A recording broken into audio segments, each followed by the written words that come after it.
세상을 살아간다고 해서 모든 사람들의 삶이 다 동일한 것은 아닙니다. 어떤 사람은 생기 넘치는 삶을 살기도 하고 어떤 사람은 근심과 염려와 걱정 속에서 신음하고 고통하는 삶을 살아가고 있습니다. 지난 9월 첫 주일날 아멘교회 36주년 창립 기념일을 저희들이 보내면서 하나님의 교회 그리고 성도로서 우리가 믿음으로 어떻게 바로 서야 하는지 그것에 대한 고민들을 가지고 생기 있고 활력 있는 삶을 살아가기 위한 우리의 믿음의 도전들에 다시 한번 말씀의 기름 부음을 받고 있습니다. 교회는 생명력이 있어야 합니다. 무엇이든지 살게 하고 살리는 힘이 있어야 합니다.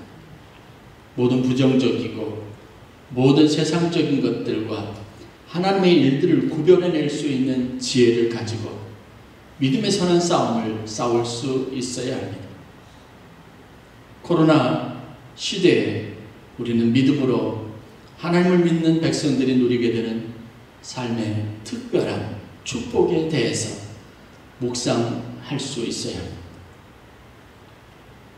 사람들이 두려움 가운데서도 나는 하나님을 믿음으로 두렵지 않다는 사실들을 신비한 하나님의 능력으로 경험할 수 있어야 합니다.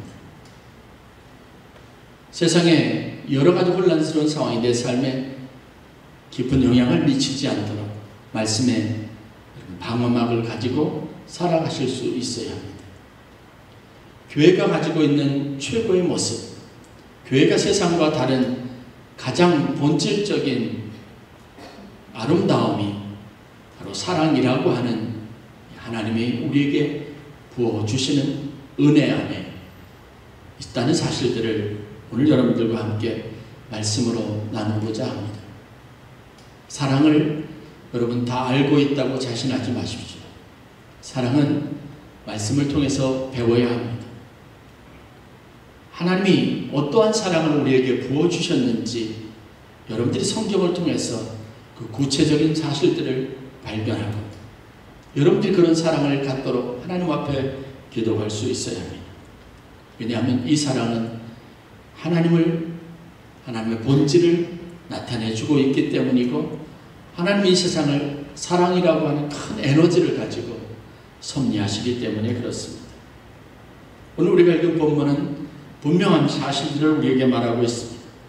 사랑하는 자들아 우리가 서로 사랑하자. 사랑은 하나님께 속한 것이니 사랑하는 자마다 하나님께로 나서 하나님을 알고 사랑하지 아니하는 자는 하나님을 알지 못하나니 하나님은 사랑이심이라. 사도 요한의 말씀이지만 사랑으로서 하나님을 경험하고 사랑함으로 하나님의 뜻과 섭리를 깨닫고 또 우리가 사랑을 통해서 하나님의 깊고 오묘한 창조의 섭리 안에 도달할 수 있다는 사실들을 알고 성도들로 하여금 서로 힘써 사랑할 것을 권면하고 있는 말씀입니다. 요한일서 4장 12절 말씀을 보면 이제껏 하나님의 실존, 즉 하나님이 어떤 분인지를 알지 못하고 보지 못한 사람들은 사랑 안에서 하나님을 발견할 수 있다는 표현을 사용하고 있습니다. 세상 사람들도 하나님이 누구인가 라고 하는 점들에 있어서 스스로 가지고 있는 도전들이 있는데 그때 성도들을 통해서 만나게 되는 접촉하게 되는 하나님의 사랑을 경험하게 되면 하나님이 어떤 분인지를 배우게 되고 깨닫게 된다는 말씀입니다. 어려운 이야기 같지만 하나님이 우리에게 말씀하시고 우리에게 보여주신 사랑이 아니고는 참된 하나님의 진리, 하나님이 누구인지를 우리가 알 수 없고 도달할 수 없다는 사실들을 분명하게 하고 있습니다. 이 이야기를 하는 가장 주된 목적은 뭐냐면 하나님이 우리에게 말씀하신 사랑을 실천하면서 살라고 하는 강력한 바람이 담겨져 있기 때문에 그렇습니다. 사랑은 우리의 감정과 느낌이 아니라 사랑에 대한 정의는 하나님의 사랑이 무엇인지는 성경이 분명하게 우리에게 가르쳐주고 있습니다. 저는 피상적이고 추상적으로 사랑하자라고 하는 이 구호 앞에 그동안 익숙했던 우리들이 하나님의 사랑이 어떠한 것인가를 알고 성경에서 우리에게 요구하는 사랑은 무엇인지를 배워서 이제 좀 더 실천적이고 또 성령 안에서 충만한 하나님의 사랑을 경험하고 하나님을 더 깊이 알아갈 수 있는 기회를 저와 여러분들이 가질 수 있도록 오늘 말씀을 통해서 은혜를 나누기를 원합니다. 성경에서 사랑에 대한 가장 대표적인 가르침은 두 가지 정도로 요약할 수 있을 겁니다. 첫 번째는 고린도전서 13장에 아주 구체적으로 드러나 있는 사도 바울의 사랑에 대한 가르침입니다. 그리고 두 번째는 누가복음 10장과 그리고 15장, 즉 선한 사마리아 비유와 잃은 양의 비유, 잃은 드라크마의 비유, 잃은 탕자의 비유 속에 드러나 있는 예수님의 사랑에 대한 가르침입니다. 이 가르침들을 살펴보면 하나님의 사랑이 무엇인지 알 수 있습니다. 배울 수 있습니다. 그리고 우리가 서로 사랑하자라고 했을 때 우리가 어떻게 사랑해야 하는지, 우리가 가져야 될 노력과 실천은 무엇인지를 배울 수 있습니다. 우리가 잘 아는 위대한 대문호 셰익스피어는 다음과 같은 말을 했습니다. 가장 달콤한 것들이 있는데 이 달콤한 것들도 행동과 그 결과에 따라서 가장 쓰고 신 것으로 바뀔 수 있다. 썩은 백합이 잡초보다 더 고약한 냄새를 나는 것을 보면 알 수 있듯이 굉장히 의미심장한 말입니다. 가장 아름다워 보일 수 있는, 가장 아름답게 빛나는 꽃이 시들고 썩어지면 그 어떤 꽃들이나 잡초들보다 훨씬 더 고약한 냄새가 나게 된다는 겁니다. 요즘 우리가 직면해 있는 신앙인으로서 교회가 직면해 있는 문제들이 이와 같다고 저는 생각합니다. 가장 아름다운 진리, 사랑에 대한 가장 큰 목소리를 내고 있는 교회 안에서 가장 사랑을 발견하기 어렵고 가장 향기나는 아름다운 사례들을 만나기 어려운 현실들 앞에서 세상 사람들은 가장 고약한 냄새가 나는 곳이 교회고 또 성도들이라고 말하고 있는 것이 아닌가 싶습니다. 우리가 자랑하는 진리가 있고 우리가 사랑한다라고 말하는데 그 사랑을 좀처럼 우리에게 찾아볼 수 없어서 사람들은 더 많이 실망하고 있을 수도 있습니다. 고린도전서 13장에 드러나 있는 바울의 가르침이 무엇입니까? 고린도 교회에 대한 여러 가지 문제점들을 기반으로 해서 사도 바울이 진정한 사랑의 의미를 가르치고 있습니다. 핵심은 무엇입니까? 교회는 영적으로 든든하게 서갔고 아볼로의 도움을 받아서 말씀 안에서 성도들은 많은 신앙적인 지식들을 가지기 시작했고 교회 안의 성도들은 어떤 영적 활력과 은사에 대한 각양각색의 어떤 특징들을 가지고 가장 힘있게 세상을 섬길 수 있는 그런 교회가 되었는데 이상하게 고린도 교회는 해가 갈수록 점점점 더 썩은 냄새가 진동했습니다. 분파주의로 성도들은 나누어졌고 자신들이 가지고 있는 이해와 신앙적인 어떤 색깔들을 강조하면서 예수파, 아볼로파, 개박파 나누어지기 시작했습니다. 이전에 새로운 사람들이 들어올 때 그 사람을 열렬히 환영하고 그 사람을 둘러싸서 그를 환영하고 축복했던 많은 사람들의 시선이 이제는 냉대하는 시각으로 바뀌어져 버리고 말았습니다. 안타까운 교회의 모습을 보면서 사도 바울이 가졌던 마음이 무엇일까? 아무리 많은 능력이 있어도 우리가 자랑할 만한 은사가 있어도 우리 개인은 하나님 앞에 스스로 소망이 있고 성령 충만하다고 말할 수 있을지는 모르지만 그러나 사랑이 없으면 아무것도 아니다라는 충격적인 선언을 하고 있는 겁니다. 누가복음 10장에서 선한 사마리아인의 비유를 다루면서 예수님이 하고 싶었던 메시지는 무엇입니까? 우리를 당황스럽게 하는 지점은 과연 무엇입니까? 누가복음 10장에서 예수님이 말하고 있는 사랑에 대한 교훈은 우리가 생각하는 일반적인 것과는 다른 것이었습니다. 예수님의 가르침은 누가 사랑이 필요한가, 누구에게 사랑이 필요한가라는 것에 초점이 맞춰져 있었습니다. 사랑은 어떤 사람이 어떤 좋은 마음을 가지고 다른 사람들을 위해서 베푸는 그런 따뜻한 어떤 배려심이나 자선적인 행위가 아니라고 말합니다. 예수님은 사랑을 주는 사람에게 맞춰져 있던 초점을 사랑이 필요한 사람이나 대상에게로 옮겨 버립니다.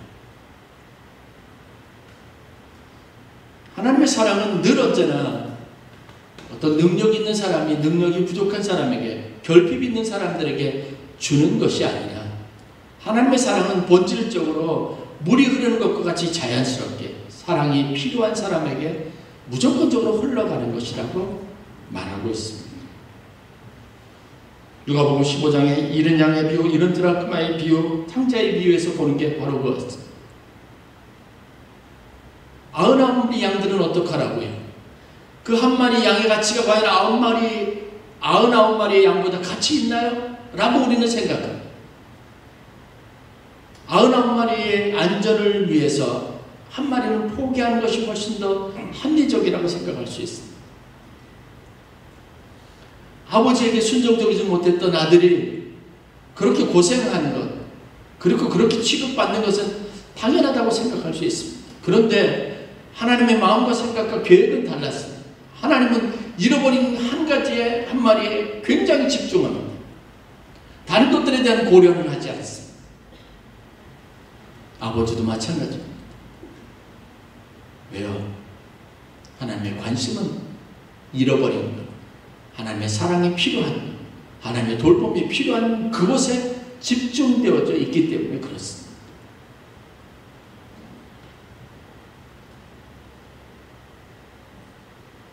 필요한 사람에게 공급되어지는 것이 성경이 말하는 사랑의 개념입니다.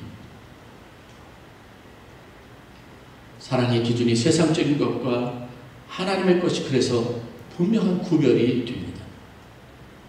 우리에게 하나님께서 말씀하시는 것은 이런 사랑입니다. 저는 다음 세 가지 사항들, 우리가 반드시 사랑에 대해서 사랑을 해야 한다, 서로 사랑하지 않고 할 때 알아야 될 세 가지 사랑에 대한 성경의 중요한 가르침에 대해서 여러분들과 함께 은혜를 나누고자 합니다.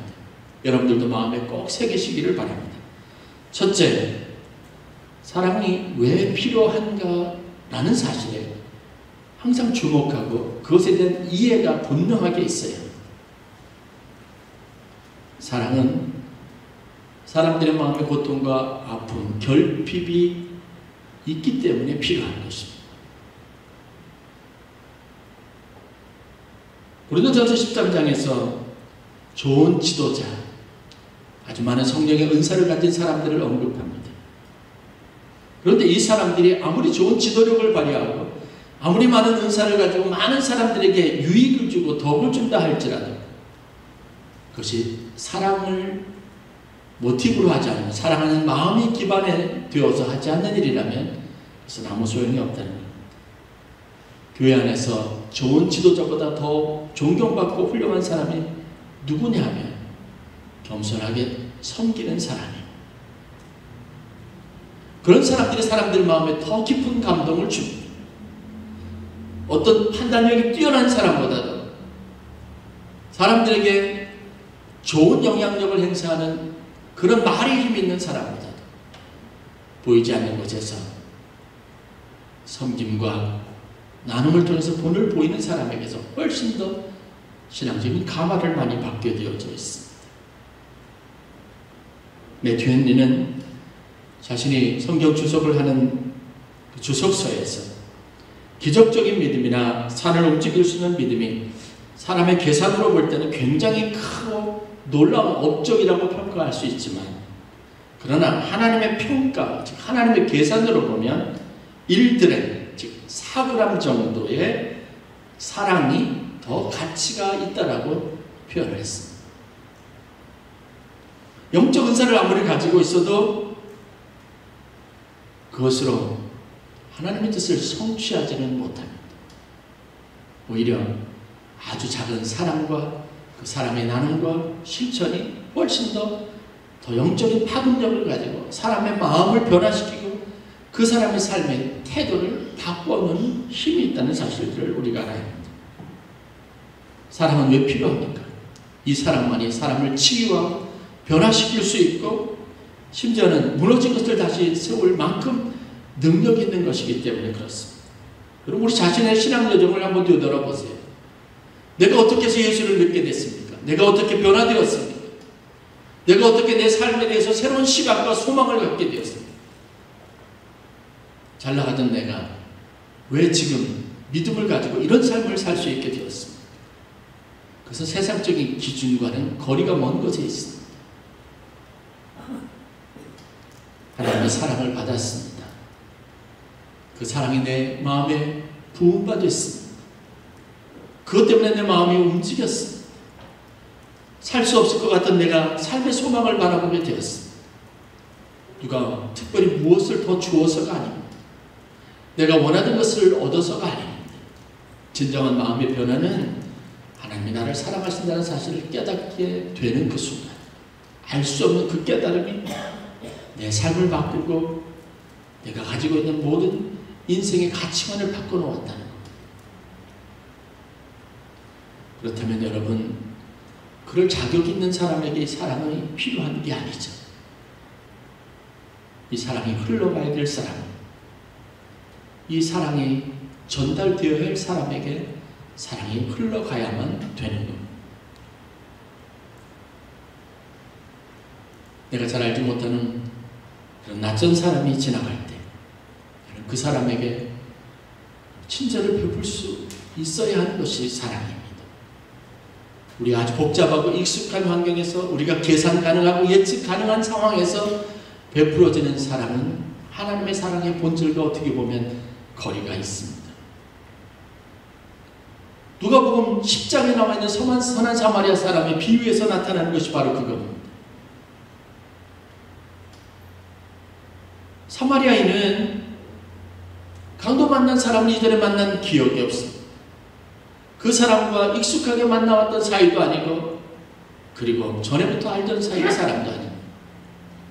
그런데 문제는 그 사람이 지금 강도를 만나서 피 흘려 죽게 되었고 누군가의 손길이 필요하다는 사실입니다.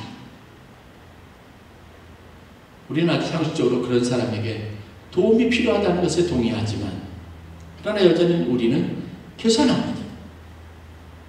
제사장과 레위인과 같은 거죠. 사랑에는 판단이 필요하지 않습니다. 사랑은 그 사람의 필요로 하기 때문에 하나님은 그래서 모든 조건들을 따지지 않고 공급하시는 겁니다. 하나님은 이 방식으로, 이 사랑으로 세상을 섭리하시고 하나님이 이 세상을 다스려 가시는 겁니다. 하나님의 나라는 그런 기초 위에 세워지게 되어져 있습니다. 사랑은 불완전하고 연약한 사람에게 절대적으로 필요한 거라는 걸 믿으시기 바랍니다. 그러면 사랑은 이 사람들에게 공급되어야 합니다. 그리고 그 사랑을 공급하는 사람들은 하나님의 사랑을 아는 사람만이 할 수 있습니다. 여러분 생각해 보세요. 낯선 사람에게 자선을 베풀 수 있습니까? 아니죠. 내가 생각하기에 그럴 자격이 없는 사람에게 사랑을 베풀 수 있습니까? 우리는 상식적으로 안 되게 되어져 있습니다. 그런데 하나님이 우리에게 어떤 식으로 그 사랑을 베푸셨는지를 아는 사람이라면 그러한 조건들은 우리에게 중요하지 않게 되어 있습니다. 사랑을 베푸는 거죠. 둘째, 우리가 사랑에 대해서 알아야 될 것은 하나님의 사랑이 지닌 특징과 속성에 대한 지식을 반드시 가져야 합니다. 사도 바울이 말하는 사랑의 주된 속성은 뭐냐면요, 나의 유익을 구하지 않는 것, 나를 생각하지 않는 거예요. 예수님의 가르침처럼 사랑의 초점이 주는 사람에게 있지 않고 필요한 사람에게 있는 겁니다.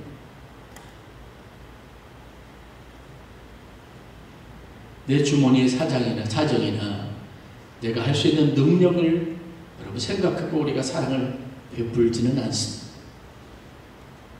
거룩한 부담이 먼저 우리 마음속에 오면 하나님께서 그것을 해결하고 그 부담을 가지고 할 수 있는 마음을 우리에게 불어넣어 주시는 겁니다. 저는 그런 일들을 많이 해봤습니다. 그런데 그런 어려움 중에 믿음을 가지고 하나님이 내게 말씀하셨으니까 실천했던 것 때문에 하나님의 마음을 참 많이 배울 수 있었습니다. 하나님의 어떤 사랑이 우리에게 부어졌는지를 참 많이 깨달을 수 있었습니다. 사랑은 나 자신의 유익이 아닙니다. 그것과는 전혀 관계없는 일입니다. 사랑은 실천만으로도 그 참된 가치를 갖습니다. 성경의 표현을 그대로 보면 사랑을 실천하다 보면 하나님을 발견하게 됩니다.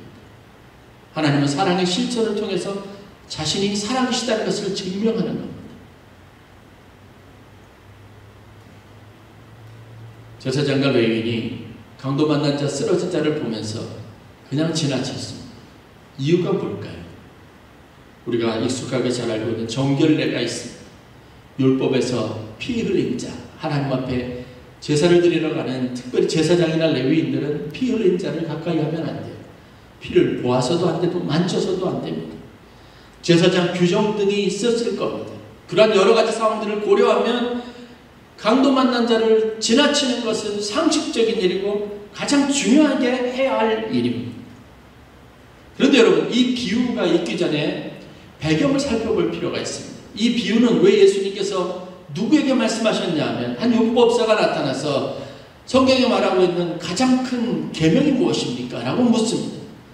그때 예수님께서 이 젊은 율법사에게 말씀하신 것이 무엇입니까? 하나님을 사랑하는 것이 첫째요, 이웃을 내 몸과 같이 사랑하는 것이 둘째입니다.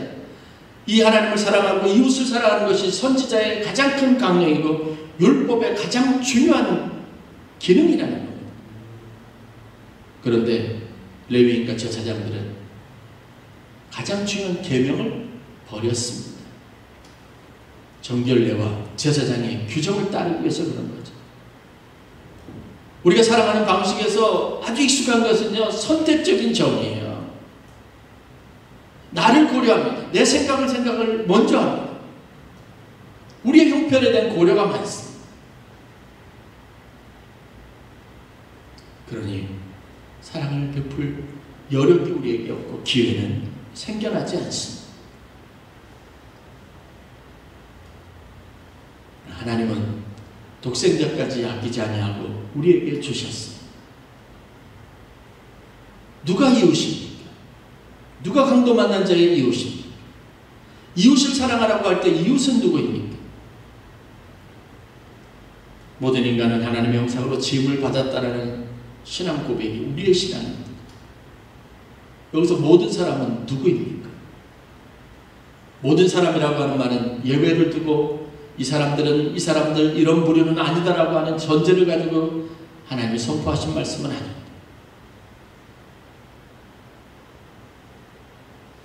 나를 먼저 고려하고 내 유익을 생각하고 계산하는 사랑은 성경이 말하는 사랑이 결단코 아닙니다. 이게 사랑이 가지고 있는 성경적인 특성과 속성입니다. 이 사랑을 여러분들이 마음에 담고 실천하기를 힘써야 합니다. 그래야 그 사람들이 하나님이 누구인지 알 수 있는 기회를 얻을 수 있습니다. 더 중요한 것은 여러분들이 하나님의 어떤 분인지를 경험하고 체험할 수 있는 기회를 얻을 수 있습니다. 조건 없이 나의 유익을 구하지 않고 조건 없는 사랑을 실천해 볼 때 하나님이 우리를 향한 마음이 무엇인지를 깨달을 수 있고 성경이 왜 그토록 우리에게 그런 가르침으로 그런 메시지로 다가오는지를 그제서야 이해할 수 있습니다. 누구든지 하나님을 사랑하노라 하고 그 형제를 미워하면 이는 거짓말하는 자니 보는 바 그 형제를 사랑하지 아니하는 자가 보지 못하는 바 하나님을 사랑할 수 없느니라 라고 분명하게 말하고 있습니다. 마지막 세 번째, 성경적 사랑을 알고 실천할 때에만 우리의 믿음이 성장할 수 있다는 사실을 알아야 합니다. 우리가 그리스도인이라고 하는 정체성을 가질 수 있습니다. 아, 내가 예수 믿는 사람이구나. 뿌듯해할 수 있습니다. 우리 아멘교회가 36년의 역사를 가졌습니다. 설교를 준비하면서 지난 36년의 역사들을 쭉 되돌아보았습니다. 아멘교회 사람들에게 자랑했을 때가 언제인가? 내가 아멘교회 교인이라고 하는 사실에 대해서 무한한 자긍심을 가지고 뿌듯해할 때가 언제인가? 사람들에게 아멘교회에 대해서 자랑하는 언어로 사용했던 가장 많은 표현들이 무엇인가 살펴보았습니다. 그것은 우리가 가지고 있는 힘을 자랑할 때가 아니었습니다. 우리가 얼마나 어렵고 힘든 중에 선교했는지, 얼마나 우리가 지역사회를 위해서, 다른 사람들을 위해서 사랑을 가지고 관심을 가지고 전도하고 그리고 구제하고 힘썼는지, 그런 실질적인 사례들 때문에 우리가 아멘교회 교인이라는 것이 자랑스럽고, 그것 때문에 사람들에게 내가 아멘교회 다닌다고 말했던 기억들이 있습니다. 제 인생에 가장 가슴 벅차고 힘들고 고민이 되고 그리고 마음이 아팠던 참 많은 순간들이 있었지만, 가장 생동감 있고 생기 있었고 힘차고 내가 예수 믿기를 참 잘했다라는 생각이 들었을 때가 언제냐면 선교사로 있었을 때입니다.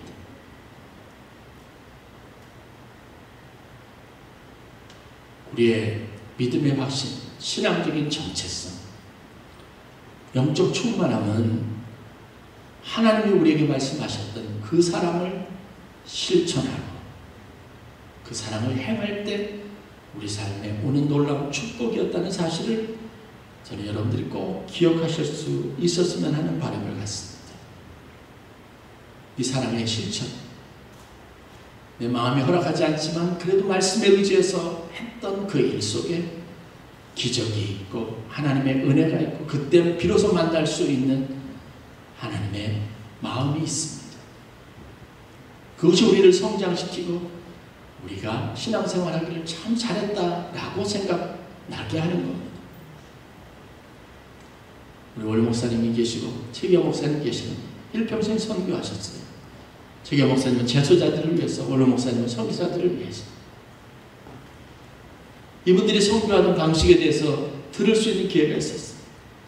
참 어렵고 힘든 중 선교하기 위해서 무엇을 희생해야 하는지, 어떤 것들을 감내해야 하는지 참 힘들고 어려운 결정인데 나 자신을 고려하고 내 자신에 대한 유익을 생각했다면 할 수 없었던 일들입니다. 하나님의 마음으로. 그래서 선교를 생각할 때 늘 언제나 내 인생의 가장 큰 보람으로 남을 수 있는 축복을 하나님이 주신 겁니다. 저는 코로나 시대에 우리 교회가 여전히 생명의 빛을 가지고 이 땅에 생기와 활력을 불어넣을 수 있는 충분한 가능성들을 가지고 기회들을 가지고 하나님 앞에 쓰임받을 수 있다는 믿음을 가지고 있습니다. 우리는 코로나라고 하는 앞으로 닥쳐올 불확실한 미래에 대한 두려움 속에서 우리 자신이 매몰되어질 필요성을 갖지 않습니다. 오히려 이때 하나님의 세상에 더 많은 사람을 필요로 하시기 위해서 그 공급을 위해서 우리를 부르셨다는 이 사실에 좀 더 초점을 맞추고 관심을 그것으로 옮길 수 있는 교회와 성도들이 되어야 합니다. 그럴 때 하나님께서 우리를 성장시켜 주시고 우리가 그토록 바라던 교회에 부흥을 주시리라고 믿습니다. 사도 요한이 사랑하는 자들아 우리가 서로 사랑하자. 이 메시지가 있었을 때 교회는 가장 큰 박해 가운데 있었습니다. 박해를 이기는 힘을 사도 바울은 정확하게 알고 있었습니다. 이때 성도가 서로 하나님의 사랑으로 서로 사랑하는 겁니다.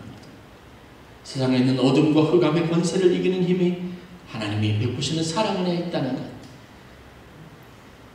교회와 성도들을 향하여 칼을 들이대고 있는 저 흑암의 권세를 가진 사람들의 마음을 녹이고 그들로부터 우리를 안전하게 지키는 힘이 저들을 사랑하는 마음에 있다는 것을 알았기 때문에 그렇습니다. 이제 우리가 이 사랑의 언어에, 사랑의 부르짖음에 귀를 기울이고 하나님의 사랑을 알아서 하나님의 사랑으로 세상을 사랑하는 그 일들을 위해서 앞장서는 결단이 있기를 주의 이름으로 간절히 축원합니다. 여러분들이 더 깊은 하나님의 마음을 깨닫고 성령 충만하고 은혜 충만해서 세상을 변화시키는 삶의 보람과 기쁨을 누리는 성도들이 되실 수 있기를 주의 이름으로 간절히 축원합니다.